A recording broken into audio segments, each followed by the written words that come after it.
Assalamualaikum warahmatullahi wabarakatuh. Halo teman-teman, perkenalkan nama saya Nova Laila Triskia. Kembali lagi bersama saya di Study with Nova.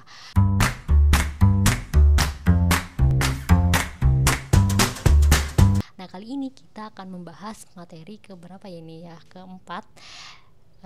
Kita sudah membahas apa saja sih? Kita ulang lagi ya. Pertama adalah basic HTML dan HTML5, yang kedua adalah basic CSS, yang ketiga adalah applied visual design, keempat adalah applied accessibility, yang kelima adalah responsive web design. Nah, kali ini kita akan membahas responsive web design principle. Jadi prinsip-prinsip yang berdasarkan dari responsive web design. Nah, apa sih sebenarnya ini, materi apa sih sebenarnya? Nah, kita tuh bisa dilihat dari kalimatnya gitu. There are many devices that can access the web. Jadi banyak sekali device yang mengakses web. Nah, dan they come in all shapes. Jadi device itu bentuknya macam-macam, shape dan size-nya itu macam-macam. Nah, responsive web design ini adalah praktis atau desain yang bersifatnya fleksibel website yang merespon dari different screen size, orientation, dan resolution kayak gitu. Jadi kalau misalnya kita lihat, kita mau mencari sesuatu di web, nah kita itu misalnya manggil ya, kita mencarinya misalnya lewat handphone, lalu kita mencarinya lewat laptop, atau kita mencari informasi tersebut di web tersebut itu misalnya lewat tablet. Nah, ada beberapa yang kita lihat, kalau misalnya ada beberapa blok yang ternyata miring-miring terlalu ke kanan atau terlalu tidak masuk ke dalam bingkai handphone kita atau di tablet kita kayak gitu. Nah, berarti maka di web tersebut itu belum menerapkan apa yang disebut dengan responsive web design principle kayak gitu. Kalau misalnya web tersebut sudah misalnya dilihat dari laptop atau handphone ataupun tablet kita gitu, itu ternyata sudah apa ya sebutnya ya, bagian pinggir kanan kirinya itu kayak sudah pas gitu, sudah bagus. Nah, berarti web tersebut sudah menerapkan responsive web design principle. Nah, kali ini kita akan belajar tentang bagaimana menerapkan responsive web design principle. Gitu aja. Oke. Nah, kali ini kita akan membuat media query. Apa sih sebenarnya media query?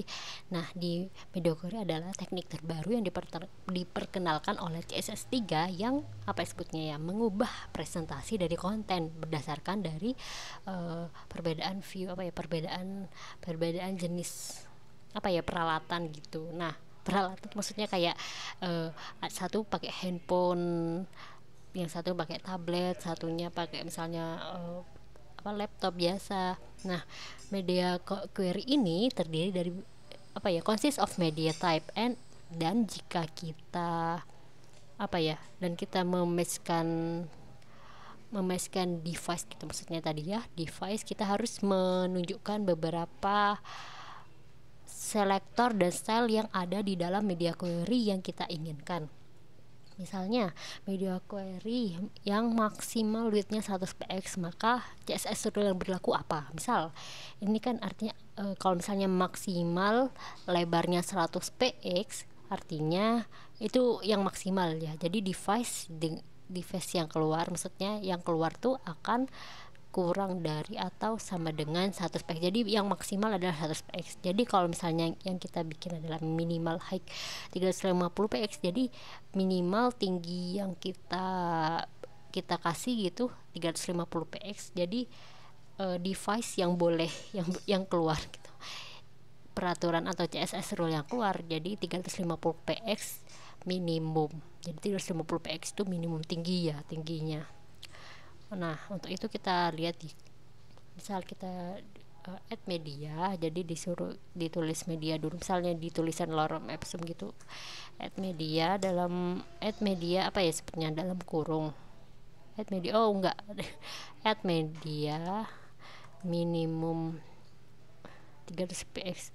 Jadi kalau misalnya ini minimum height, jadi ini apa, is equal to with a height less than or equal to, jadi maksimum kan di sini tulisannya adalah with a height less than or equal, jadi maksimum height gitu. Maksimum height-nya itu 800, maksimum height sama maksimum height sama titik 2 berarti 800px.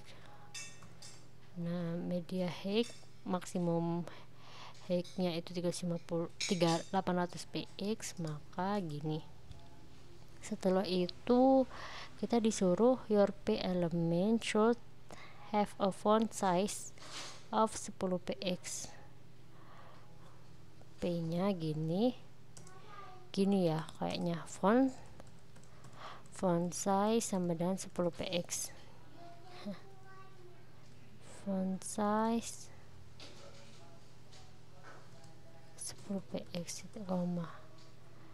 Nah, kalau your P element should have an initial font size of 20 px when the device size is more than 80. Kayak gini aja sih kayaknya. Kita coba ya rada tes. Kalau misalnya maksimal height-nya itu 800 px, maka font size-nya akan menjadi 10 px gitu. Aslinya secara normal font size-nya adalah 20 px. Rada tes. Oke. Nah, kali ini make an image responsive kayak gitu. Nah, sudah masuk ke responsive design. Nah, IMG itu image, jadi gambarnya kalau misalnya kita lihat ya, kalau misalnya width-nya 600 px, jadi itu lebih lebar. Nah, gimana sih caranya mengakali ini gitu? Kita akan memberikan max width adalah 100%. Jadi ketika kalau misalnya lebarnya hanya segini, maka 100%-nya ya segini aja gitu, gak sampai melebar ke sana sehingga sampai motong. Height-nya auto. Jadi height-nya auto itu artinya maksimal width-nya 100%, height-nya tuh mengikuti dari width-nya kayak gitu. Nah, responsive width hampir sama, jadi maksimal gini cara menuliskannya,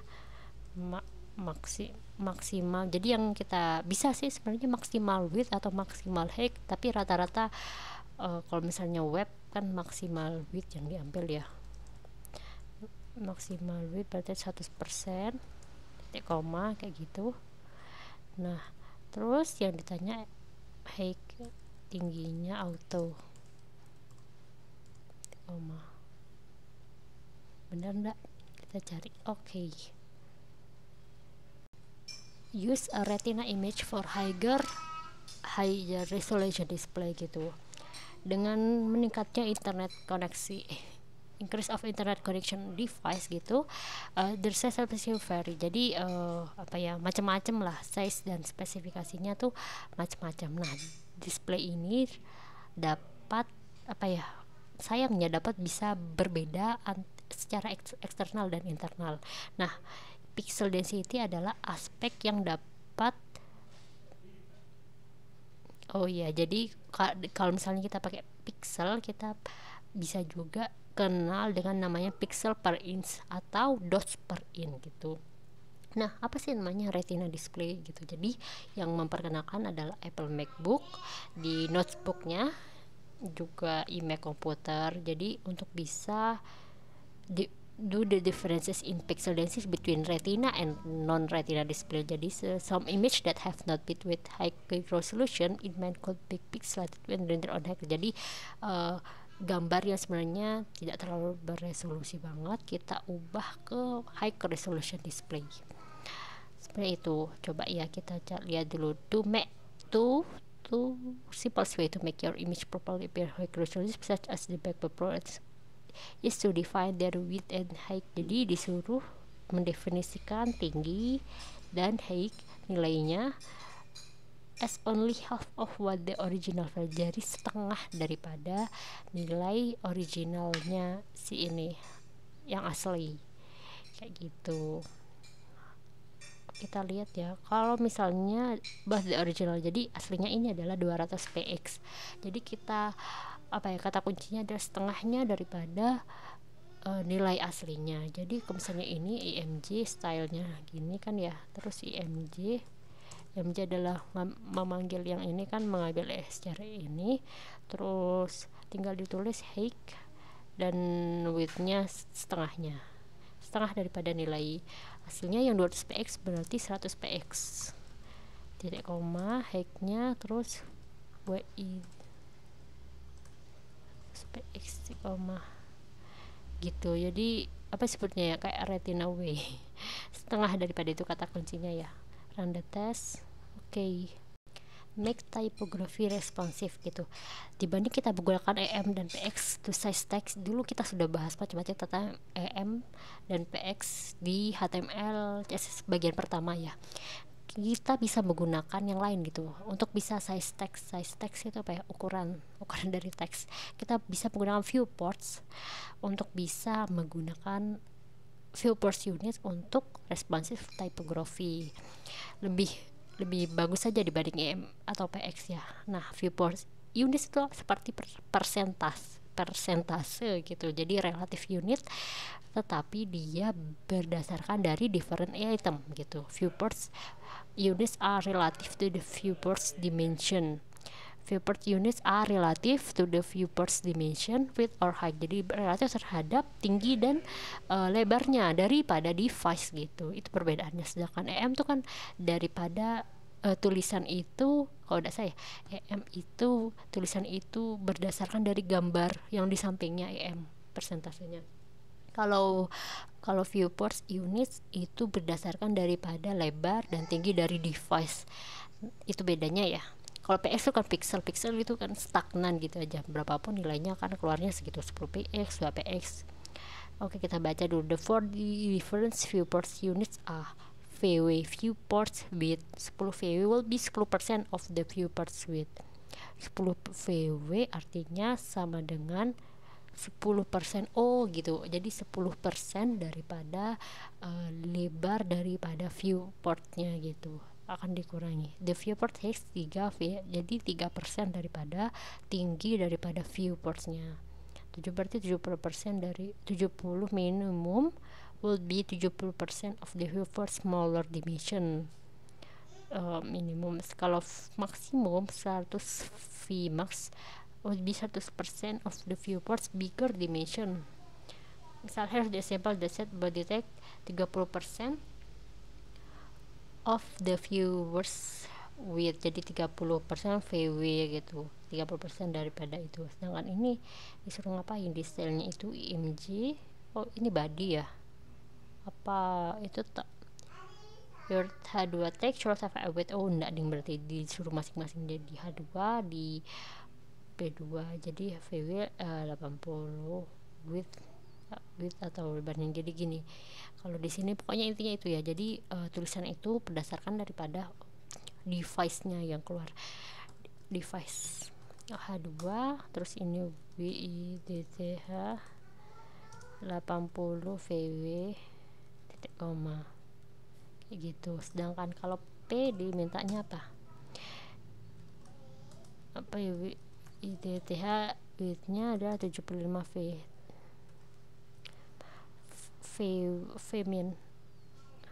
Femin tuh yang tadi ya kayak gitu. Nah, berdasarkan device kan, kita device-nya segini, coba lihat, pokoknya kata kuncinya adalah 10 V adalah 10% daripada ini viewport width. Kalau VH viewport height will be 3% of the viewports height. Kalau minimum 7% dari viewport lebih kecil dimensinya gitu, baik itu height hour atau width. Kalau Vmax jadi maksimumnya gitu sih. Mantep, run the test. Oke.